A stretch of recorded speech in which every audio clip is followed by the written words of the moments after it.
The ability to fine-tune your selection really is key. This is probably the most important selection technique, other than the tools themselves, that will make your life easier when you're making selections. Earlier we talked about the idea of starting with a tool like the Quick Selection tool or the Magnetic Lasso tool because it's fairly quick, but sometimes, like in this case, it'll select a little too much and we need to fix it up a little bit. So anytime we need to add to an existing selection, you will hold down the Shift key and it will add to it. Now the Quick Selection tool, by the way, is the one exception to this rule in that by default, let me start again, by default the Quick Selection tool, every time I stop, it assumes I want to add to my existing selection. Let me show you the difference for a moment just so you understand with this. If I use a lasso tool selection and then want to continue it, Photoshop actually assumes that you're not continuing, you're starting a new one. So every time I click, it's deselecting the first one. So the difference is this: if I make a selection, want to add to it, I hold down this Shift key. Now watch the lasso tool. See that little tiny plus sign? That's telling me I'm now adding to my selection.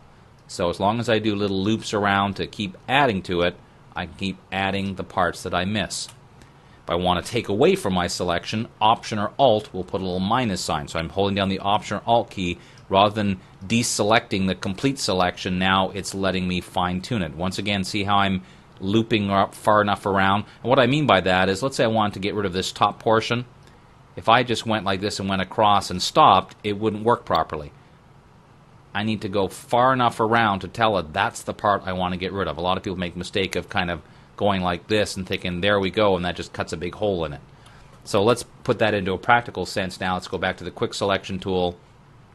Drag and drop really quickly. I keep saying drag and drop. Drag really quickly, and what's happening is it's selecting a little too much, so I'd hold down the Option or Alt key to remove from this. But even there might be areas where it didn't quite work, so I would zoom into those areas, switch to my lasso tool, and this goes back to our discussion of ending up with a good selection. I don't want that part selected, so I hold down the Option or Alt key, remove that from the selection, just make sure I loop around it. And the same thing here. I want to come along the edge of her shoe, and this is an example of something about looping around, go back around to the point where I can get the part that I want.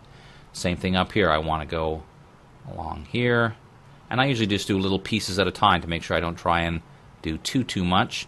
This needs to be out of the picture, so does this around this edge.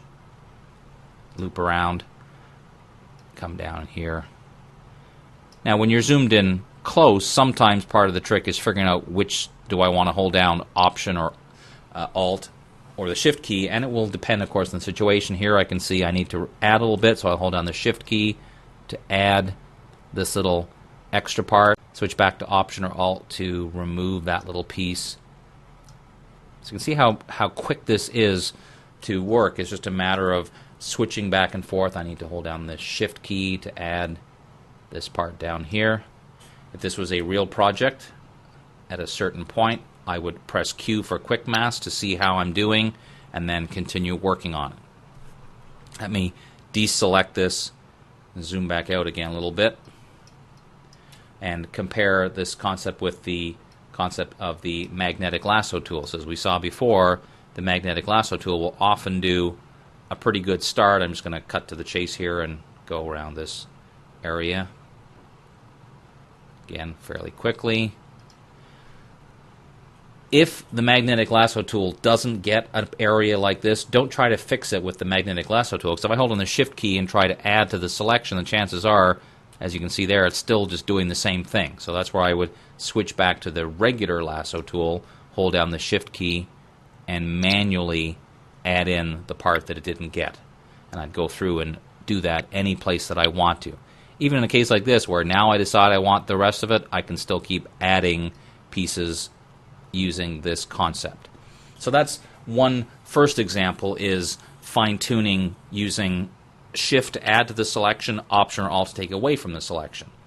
The other possibility is with tools like the rectangular and elliptical marquee tool. So I want to try and select this Texas Rangers badge. Well, honestly, I don't have any idea where to start dragging with the elliptical marquee tool to kind of make it match up. But honestly, it doesn't matter, because as long as I have some kind of oval selection, The other way I can fine-tune a selection is by using this command called transform selection. Now, if you're familiar with free transform, this is the same idea, but for selection. So I can take the handles of this tool and drag it to try and make it fit. Now, often what will happen, like in this case, it wasn't taken straight on, so it's not really a perfect circle. Well, if I hold down the Command or Control key and click on one of these corner handles, you'll see how it'll let me tweak just that side of it. So in a couple of quick steps, that looks pretty good to me. I think I'll pull this up just a hair. Hit Enter, Q for Quick Mask. Looks pretty darn good, and it's allowed me to fine-tune that selection. So transform selection is a really useful way in a case like this, but now what about these areas in here? I want to remove them from the selection as well. Well, I could try, I suppose, the Quick Selection tool with Option or Alt held down. I should actually click on the Quick Selection tool, though, when I say that, and then see if that actually might work. Looks like it might. Let's just try it and see. Looks pretty good there. Missed a tiny bit there, but I can get that. Okay, so all I have to do in this case is go to my polygonal lasso tool with Option or Alt held down and get rid of that last little piece. So you can see it's often a combination of just using the tools in conjunction with each other to give you the results you want. Now, often the true test of whether something's worked or not is to do something with your selection, because of course it looks pretty good right now even in Quick Mask, but let's actually put it on its own layer. Command or Control J, put it on a layer by itself, hide the rest. It looks pretty good. Let's put a layer below. I'm going to Command or Control click on this and we'll fill it with some color. Still looks pretty good. Just to take it a step further, let's try taking this, not that this would make any sense to do this, of course, but bring it over here and put it on there. You can see it still looks pretty decent, so we made a pretty good selection. So again, a couple different tools using our fine-tuning methods to end up with a good selection that looks pretty realistic.